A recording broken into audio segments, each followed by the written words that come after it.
Greetings, Guardians. Welcome to the show, and welcome to our own little corner of Gamescom. We're coming to you live from Germany. I'm Deej from Bungie, and I will be the host of this live stream in which we reveal new details about Destiny: Rise of Iron. Or, as they say around these parts, Das Erwachen der Eisernen Lords. I'll get my score from Fuzzle after the show as to whether I pronounced that properly or not. So I hope you enjoyed the new Vidoc. Lots of details for any player of Destiny. Strikes, raids, a new story, rituals, and of course Crucible. Yes. Private matches. Yes, private matches. So we're going to play that Vidoc again at the end of the show. I know you want to see it again. I pick a new detail out of it every single time I watch it. Huge shout out to Jim McQuillan and the entire Fish Tank team at Bungie for putting together the perfect opening for our multimedia festivities here. So we're going to play that again at the end of the show. We're going to upload it to YouTube so that you can watch it, screenshot it, watch it again. But don't scurry off to do that just yet. Please sit tight with us right here on stream because we've got a lot more to share with you about Destiny: Rise of Iron, including private matches. Private matches. I'll say to you what I said to Christopher Barrett and Scott Taylor at in the original reveal. On behalf of a grateful Guardian nation, I thank you. Welcome, Deej. Thank you. You're welcome. This will change everything. So I have on the hot seat this time Lars Bakken and Steve Cotton. If you've watched our streams in the past, you know these guys. I work at Bungie because of the action these guys created, multiplayer action in former Bungie games. I've been jumping through your hoops for almost a decade now. So let's introduce you to the people in our audience who may not have gotten acquainted with you previously. Lars, talk to them about what you do at Bungie. Sure. I'm a design lead on the Crucible, and so that means all up everything there. So maps, modes, events like Trials of Osiris, Iron Banner, and also inclusive of all the new stuff, the new maps we have in Rise of Iron, Supremacy, and of course, private matches. Private matches. Yes. And Steve Cotton. How you doing, Deej? Back from the reveal stream where we showed the world the Gala weeks Wing. ago. Yeah, exactly. It seems like just yesterday. Actually, no, because we took a plane and 4 trains since then. 5 trains. 5 trains. 4 transfers. Well, all that matters is that we're here, we're in Germany, and we're going to meet a lot of great people from the community and talk to them all about Das Erwachen der Eisenlords. Eisenlords. I had it, and then I went for it again, and I screwed it up. Messed it up. Steve Cotton, talk to us about what you do at Bungie. So I'd like Lars. I've been at Bungie for a while. I've worked with Lars on multiplayer experiences that we've created for 12 years or so. But on Rise of Iron, I was the world design lead. Got to work with the level designers and the artists, the mission designers on crafting the worlds that you get to play in and that support the activities that we're offering in Rise of Iron. Interesting. It's an all-encompassing role. I mean, you're not only building the world that we explore in Rise of Iron, you're also working with the teams that are filling it up with action and telling the different stories.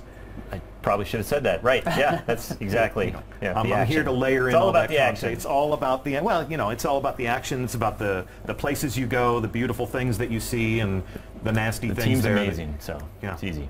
Cool. All right. As we saw in the Vidoc, Destiny: Rise of Iron will have many different aspects to entertain just about any sort of Guardian. No matter what you love about Destiny the most, Rise of Iron gives you some more of that stuff. For the rest of this live reveal, we're going to be talking about the Crucible. Yep. So give me the all-up. On September 20th in Rise of Iron, what am I going to see that's new in the Crucible? Sure. So we're going to have 3 new maps for everyone and 1 additional Sony exclusive map. Okay. We're going to have a brand new mode, Supremacy, which has a couple of variants. And then we're also going to have private matches. Private matches. Now we're going to be using private matches today as part of this live stream to show you how Supremacy plays out. Before we go into that, let's pretend that it's the first Iron Banner. Okay. The game mode will be... It'll be featured in the first Iron Banner. That's something we're pretty excited to do when we first talking about what happens when the first Iron Banner comes along in Rise of Iron, and felt like it was a great Supremacy, great way to launch it. Okay, so it's the first Iron Banner. You and I are in a fire team. Yep. I haven't been paying attention. I'll cast my role. You know, I cast myself in the role of somebody who hasn't been paying attention. Our ships are going down to the destination, and I say, "Hey, how do I play Supremacy?" What would you say to me? You're on the wrong fire team. No, come on. All right, I'm going to cast you in the role of the helpful person from our community that actually helps people play the game. I can do that. What would you say?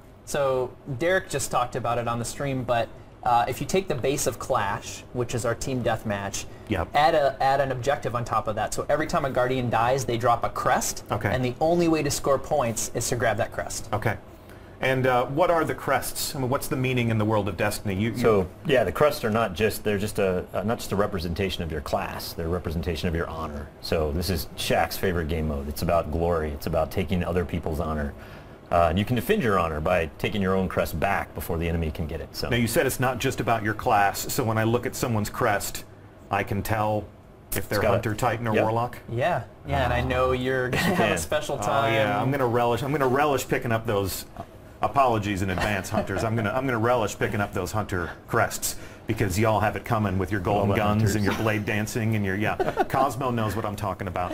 All right, so you can also defend your teammate's honor. Yeah, so once the crests drop, red means, hey, go grab it, that's the enemy team. Blue means it's your teammates and you want to pick it up, which means you grabbed it, the enemy team doesn't get to pick it up for points, and you completely denied them any score. Okay, let's see how all this plays out. We have assembled in the room next door. I can see them right through this glass door right here. We have a delegation from the international community. There they are, and we have two teams assembled to fight for glory and honor. We have Alpha Team, and in first chair as their team captain, we have Bungie's own Brandon Bjarnason. How you doing, Brandon? We have Lean from Zombie Factory. We have Story Machine. How you doing? We have Activision Tackle Dummy #1. We have Corey Watson, also from Bungie. And we have Activision Tackle Dummy #2. Now, moving over to the other side of the wall, we have Bravo Team. In the first chair, Team Captain Dave Petty from Bungie will lead them to glory if they are so able. We have Fuzzle from Destiny Reddit. We have Malika, right here from Twitch. We've got Optic, and we've got Soki, representing the Spanish community, and we have Yoda from Zombies Factory rounding out the rosters.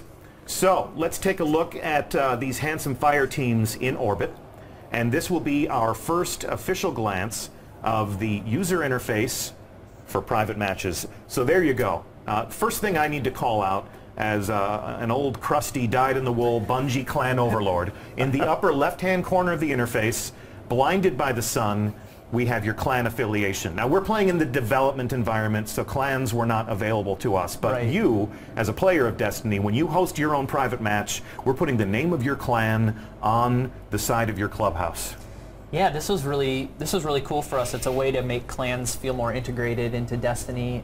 We're doing some other things as well that I don't think we'll talk about yet on the stream, but we'll show your clan affiliation. Anytime someone jumps into your private match in the lobby, they'll see your clan, they'll see your clan tag, and if you don't have a clan, like as we're currently seeing, it'll push you to go to BungieNet and join a clan or create a clan. There you go. Exactly. We will entice you to join a clan. I highly recommend it to any player. We'll have a new clan roster in the game. It's just all of these are tools that are going to make it easier for you to fill up a private match with worthy adversaries, worthy teammates. We're looking forward to clan challenges against each other, friendly pickup matches. The only other thing I'll call out before we launch is we can see the roster. Everyone piles into this room. They form up into two teams. They can use the L1 or R1 buttons to flutter between teams. You can see Brandon doing that for us. So he could switch teams that easily. And you have a lot of flexibility here. You can do a 6v6 match. You can do a 3v3 match. Yep. You can do a 1v1 match. Okay. Between you and I, Deej, I think that'll be fun. Yeah, sure. Let's settle the score, Lars. And the other thing we won't show on the stream is you can start a match by yourself. Really? Yeah. So if you want to go in and check out the new maps, if you want to go in and see where the ammo crates are, how the game types work, or you just want to sit and watch the Traveler, in Twilight Gap, like, go for it. Sure. You got a private soundstage for your own creativity. Okay, that's awesome. So we are putting the keys to the Crucible into the hands of the player. Guardians, if you are ready, you're go for launch. So take us out. And thus begins the first official private match with the Destiny community. This is a special moment, and I thank you for it. It's exciting. So as they take off here and make their way down to the destination, Steve Cotton, talk to us about the world that we're going to visit. Yeah, so this is Floating Gardens, one of the new maps in Rise of Iron. Yeah. It's a Vex map on Venus, but it actually has a really interesting history. Way back in the days of Destiny 1, when we were first making Destiny, yeah, and making Venus, we had concepted a lot of different areas that we wanted to go to. One of which was called the Well of Iron, no relation to the Iron Lords. It's Well of Iron, and it's where the Vex would dump their fallen comrades into this pool of data milk. Anyway, the level designer Mike Vilterman was inspired by that idea, and what you'll see in this map is a lot of those elements. You'll see the data milk stream, you'll see the dead Vex bodies in the middle. Ceremonial statues that are reminiscent of the original Destiny adventure. It's a gorgeous map. So, and here they go, planting the flag, and our first private match with the Destiny community has begun on Floating Gardens. Talk to us a little bit about this map and what sort of, whoa, and did you just come out swinging? Yeah. So this is obviously a bit of a close quarters map. There's not a lot of room to get away from your opponents, so we're going to see a lot of action on this one. Brandon got really excited, like he hasn't had competition like this yet, so this will be interesting. It's okay, Brandon, calm down. You can do it. Yeah, tactically this map is a symmetrical map, so those teams started on equal sides. It's a lot like Pantheon. It's a little smaller, it's a little bit bent. It's what we call in-house a 3-lane map, where we give teams 3 equal choices at the well, not equal, but 3 choices at the beginning that converge sort of closer to the middle. And what you'll find here is that in something like Control, this kind of map, you put the center control point is in the middle, and you usually fight over that in some way. But with Supremacy, you just drop. Yeah, he just dropped the crest. Traded. Yeah, nice. Traded and both dropped. Yeah, in Supremacy, it's more about getting to places that you know to be tactically advantageous, and places where you can not only kill the other team, but put you in a good spot to collect their crest, like he's doing here. Just collected a crest. Yeah. So collecting crests is the only way to score a point in Supremacy. You're really putting the emphasis on teamwork here. Yeah, and it does this really interesting thing in the same way that Clash did before it, where it takes the action to different places on the map than, say, like a Control game, where normally you're fighting over control points. In Supremacy, you're fighting over the locations of where players died. So it automatically makes different parts of the map become the most concentrated at any given time. So you're constantly moving around the map. And it also has teams clump up together a little bit more. So you'll see some natural teamwork happening just due to the fact that the only way to score points is to grab those crests. And we see somebody making a sacrifice there, grabbing a crest. And sometimes that's the right thing to do, and sometimes it's not, but like you have to make that call in the moment. I'm going to call out here on the user interface. We can see where the crests are. So if you make a kill, you fail to pick up that crest. When you respawn, you'll know exactly where you left it. Yeah. Yeah. So each kill is worth how many points? A collected crest will be worth 2 points, and we break it up that way because we want to give the person who got the kill some credit, and also the person who picked it up. So if you get a kill and pick up the crest, you're going to get both points. 2 points. Yeah. And if I make a kill and you pick up the crest for me, you'll get 1 point and I'll get another point. Okay. It's still team score. Yeah. So the points go to the entire team. It's just if I get a kill and someone picks it up on my team, you feel like you were part of the whole process. So if you're the type of player that's used to saying, "Hey, bro, you stole my kill," break that habit immediately, because the I think you'll be happy that your teammates like grab those crests. Yeah.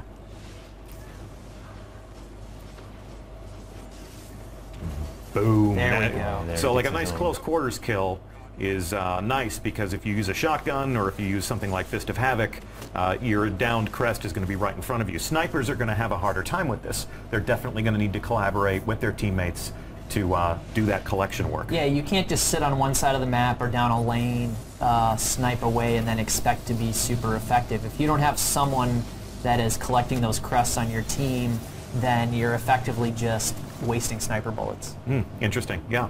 And we can see also that the most skilled teams in this variant are going to hunt in packs. What was it we used to say? The strength of the wolf is the pack. Is the pack. Yes. So obviously you don't want to clump up too much, otherwise you become 2 or 3 free crests.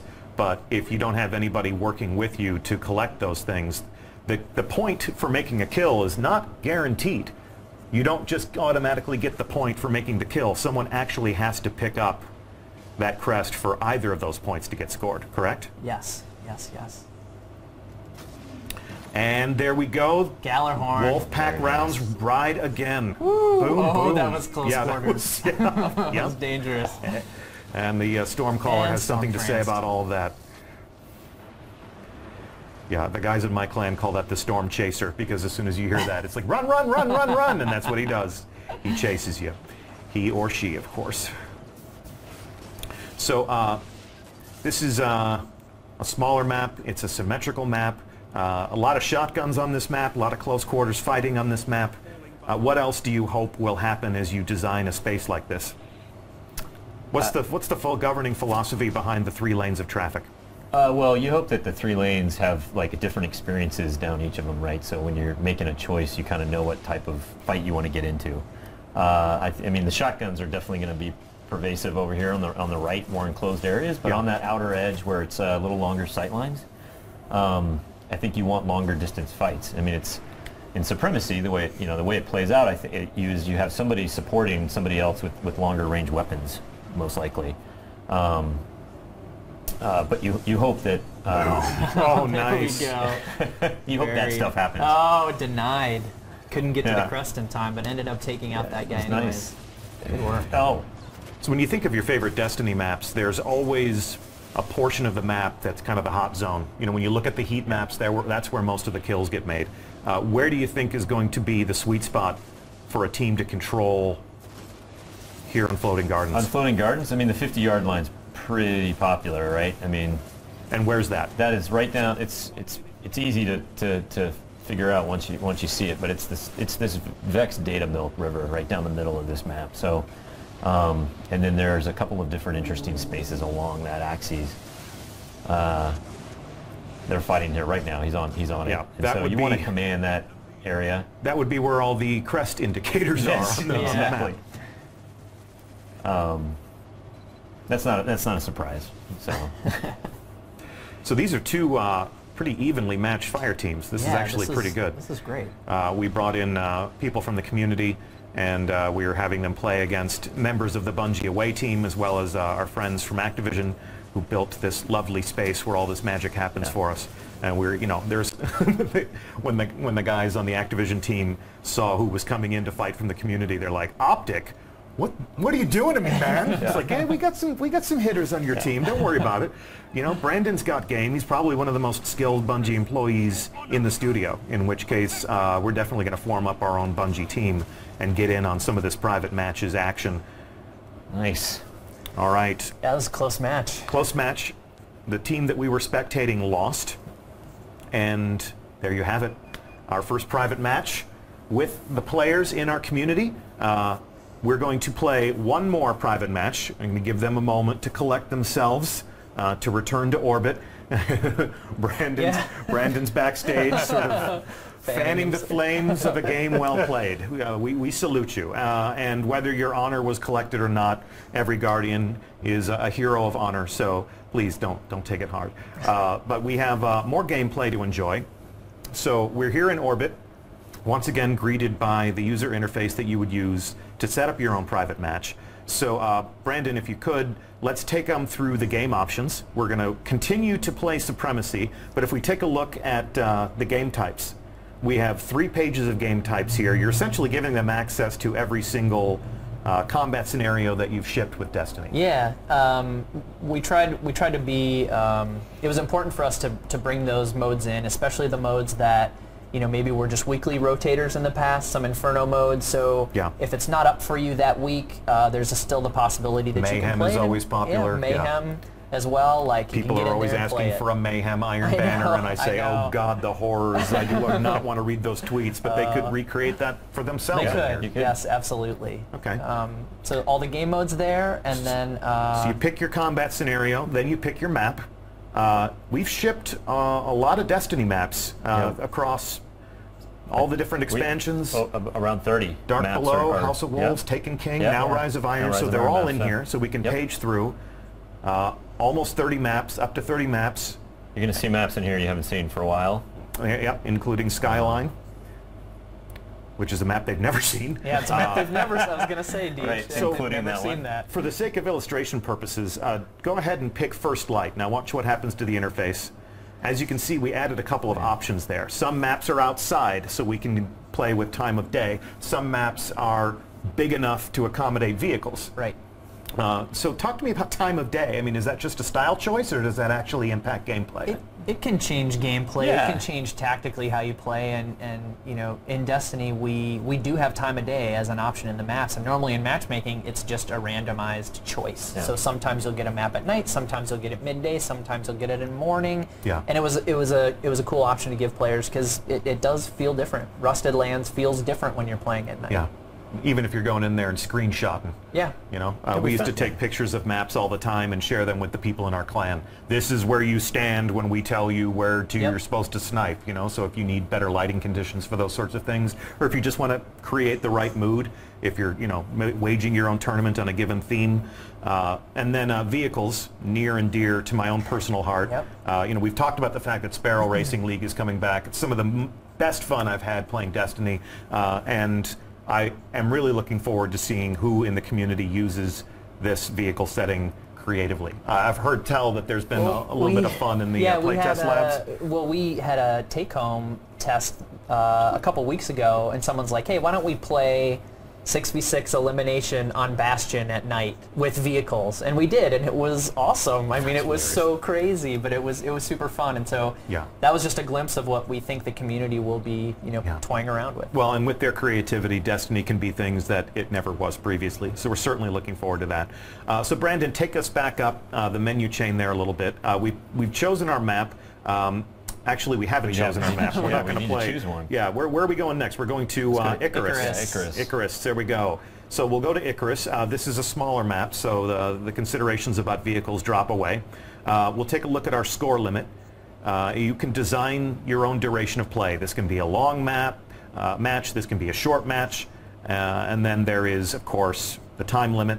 Brandon's pretty optimistic with the Yeah, score. I know. Yeah. So for our purposes, we wanted these to be 7-minute matches. Yeah. That way we guarantee that the match ends in a timely fashion, but we didn't want it to end sooner, so we pushed out the kill count way out. So that's our logic in creating this private match. Perhaps you'll make different decisions as you start to set up your own private matches. With that, I think we look good, yeah? Is that what we want? Yeah. That looks good. Supremacy on Icarus, score and time. And then finally, we haven't talked about light level. If you're playing with a friend of yours and you're both max light and you want a 1v1 and you want to, you know, you have something to prove, you want to settle some scores, go ahead and turn your light on. That makes this like Trials of Osiris or Iron Banner, where your light score plays a factor in the combat. If you want to turn that off, you want to enjoy your favorite year one weapons again, you want to, you know, you want to host your throwback night tournament, you can just disable that stuff. That's what we're doing right now. This is the match that we want to fight, so you can dismiss your options. And once again, we're go for launch. Everyone ready? It's all yours. Take us out. So Icarus, Steve Cotton. All right, Icarus. Yeah. Where are we going? Icarus is it's a Warmind solar collector on Mercury. Okay. Again, the level designers, where they come up. This is a really fascinating story about where they come up with their inspiration. But they were fascinated by real world technology. These power towers, these heliostat sort of thermal like collectors that exist on Earth. They heat molten salt up to like 1,500 degrees. It's crazy. So, what better place to collect solar energy than Mercury? And It's certainly closer. Yeah, it's a little. It's probably. But they and they put it in a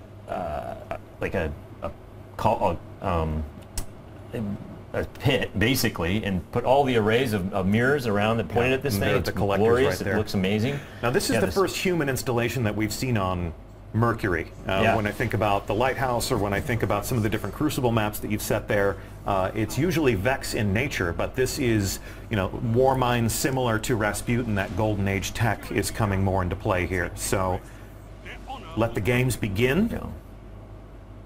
This is round 2 of Supremacy, and as the match plays out, talk to us a little bit about how the environment is impacting the gameplay. Looks like we've got our first blood right there.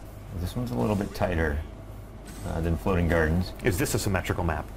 This is a radial map. A radial map? Or like you say round. Round circular in terms. nature. No, it's a radial map. Yeah. It's the interiors. It's a lot like Anomaly, but the exteriors are much more open. Again, this gorgeous skybox that the artists have created. Must be a Warmind nice. thing. I mean, Anomaly is also a circular map, so the Warminds, they think in a circular fashion. All right, picking up those crests, putting points on the board. Nice. Yeah, running the table, sliding into the crests.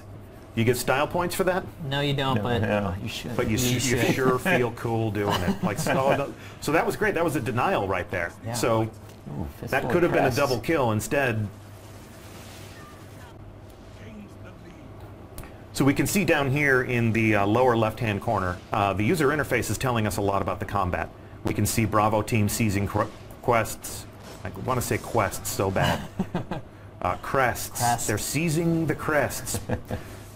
So this just gives you an idea as to who's running the table, who's leading the match. yeah, there's a couple things going on there too. We have audio cues for taking crests and denying crests. So not only are you seeing it in the kill feed down there, but you're also hearing it as well. So we want to have multiple ways that information is conveyed. Our chat room is also observing the fact that there are new medals, which is Yes. I really meant to keep a sharper eye on chat to see how they were enjoying the fun, but amidst all the excitement, I forgot to look down. So hey chat, sorry about that. Lazy Summerstone, you called it. New medals 3 hours sleep in Supremacy. 3 hours sleep, 1 airplane, 4 trains. Oh. I did see that right there. 5 That guy's trains got each. 5 trains. Yeah, I just saw it. So should we talk about Yeah, artifacts? we should talk about artifacts because Okay, I let's just talk saw about that. artifacts. I did too. So this is Brandon, right? He's playing. He's running. Yeah, he's running the hand Yeah, cannon. so He's he's about to got get smoked. the artifact Memory of Perun equipped, which highlights enemies. The ones that are low on health, it highlights red, and the ones that are full on super, it highlights yellow. So you can see a if somebody's split about to second. unleash a super. You can see if they're charged. Yeah, the time you have to react is it's going to look really small. You get used to it though, and it's very helpful in making just quick knee-jerk decisions. There you go. That was Nice. he was low on health, and then he was dead. That's wicked. And all good things must come to an end. Yeah. So if somebody has a red glow, that's a visual cue for what the community would Who you should refer to target. as absolute. You know, this person is taking damage. They might not be absolute, but they'll be close. So their health is getting pretty low once they start. I I also just saw a tiny glimpse of one of the other artifacts as well. Did you see that? That was that Stormcaller's not going to be happy. What was that? They were just activating the super and got gunned down in their prime like a Stormcaller dog in the streets. These matches are really close. Fistful of crests. Fistful of crests. Again? Yeah, so this dead orbit shotgun's doing a little bit of work. So we took a look at one of the artifacts, these new tributes to the Iron Lords, the things that change the way you play. Let's take a look at Dave Petty's viewpoint and see which artifact he's using. Right, so he's got Memory of Galian, so which enhances your tracker. Basically gives you third eye on your primary, so it stays up all the time, and also gives you more granularity in the pie wedges, so you have more accuracy. Okay, It'll give you extra information wait too, for like ammo location. And you can see all the ammo and the objectives show up. And we'll wait for him to aim down sights. And there you go. The radar stays. That'll be awfully handy. Now there is one artifact where where you can take control of another enemy's mind. Do we enable that in the Crucible? That would be fun, but can I take control of the brain of somebody who's elsewhere on the internet and ask them to go out and buy me snacks and stuff? Just AI. All right. Well, I want you guys to keep working on that technology. We saw something briefly though, like a few seconds ago before you started asking about that, where the crests actually have physical properties in the world. Look at there. Look at there. So, Rolling down the stairs. That was like on cue. Wow. They're so cooperative. when they get killed, they move around. You can fire a rocket near it, a grenade. Like you'll see it move downstairs, ramps, and it's It's not a lot. It's pretty Yeah. light, and we worked on it for a long time to make sure it didn't affect it so much as to be annoying, but it's there, and it adds an extra layer of interest to the game. Yeah, it really does. So Lars, Stormborn52 just tuned into the stream, and he wants to know if Rise of Iron has private matches. Do you have an official comment on that? Look at your screen. Stormborn, I'm happy to say that yes. Private matches confirmed. We're actually playing one right now. It does say private test build up in the corner. That's just, that's our development environment. But private matches are confirmed in Destiny. Choose your combat mode. Choose your map. Choose your time of day. Choose whether or not you want vehicles. And right now they're enjoying a little bit of Supremacy, which is our brand new game mode, which is why you see this combatant picking up those crests. You left a Hunter crest right there on the ground. And someone just took a, oh well. Sorry, Deej. These games are close. Yeah, these are some nail biters. These are some close matches. That's exactly what we want. It's good. And all we're fighting for today is a little bit of honor, a little bit of bragging rights, a little bit of stream hype, perhaps. Nice. So when you collect a blue crest is friendly quest. You've sort of used the GI Joe laser color palette yeah, here. well, we wanted to go simple. Yeah. And when you grab a blue one, you're actually denying the enemy team points. So Depriving the enemy. Basically, the simple thing to do, remember in this mode, is if you see a crest, grab it. Sure, right.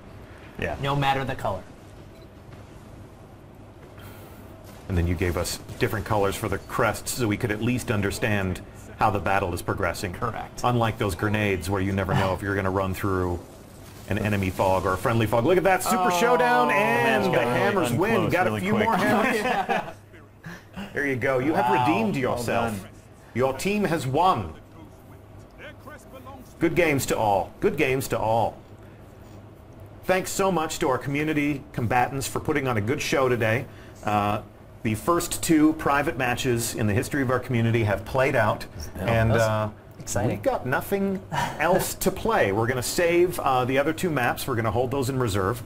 Actually, I believe our friends at Game Informer played on the other two maps, and they've been kind enough to hold those cards close to the vest, and they're going to kick off what I understand to be a week of Crucible coverage after this stream. So if you want to know more about Supremacy, if you want to see the other two maps, and behold their beauty and the new geometry, keep an eye on Game Informer. Apparently they're going to let slip with those details all week long. So let's summarize what we have learned, or rather what we have taught, and what they have learned about the Crucible. When Rise of Iron comes out, I get how many maps? Everyone gets 3 maps, and there's a Sony exclusive as well. Supremacy is exclusive to Rise of Iron. Yes. Okay. It's a new mode that you're shipping with this new adventure. Yep. So if you want to play Supremacy, get yourself some Rise of Iron. However, if you want to enjoy a private match, who can play private matches? Anyone that has a PS4 or Xbox One version of Destiny has access to private matches. So I got a Destiny 1 disc. I played it for a few months. I took a walk to play some other games, or I fell off, the radar of the community.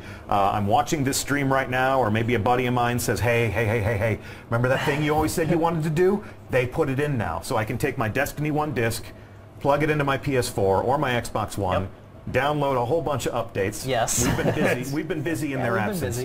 And you can enjoy private matches with all your friends. That's correct. You're probably going to ask them to turn light off, though, because you're not going to have. You're going to have all year one. Yeah, they might want to do that if they don't have a very high have year one light armor level. and weapons. You're like, guys, can we play without light? Sure, we can.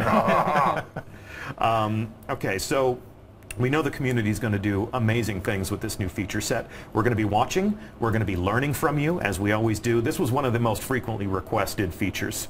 So I couldn't be more thrilled that you've taken it and put it into the game. And this was part of the Rise of Iron development cycle. Rise of Iron heralds the arrival of this new feature, but we're going to make it available to all players on current generation PS4, Xbox One.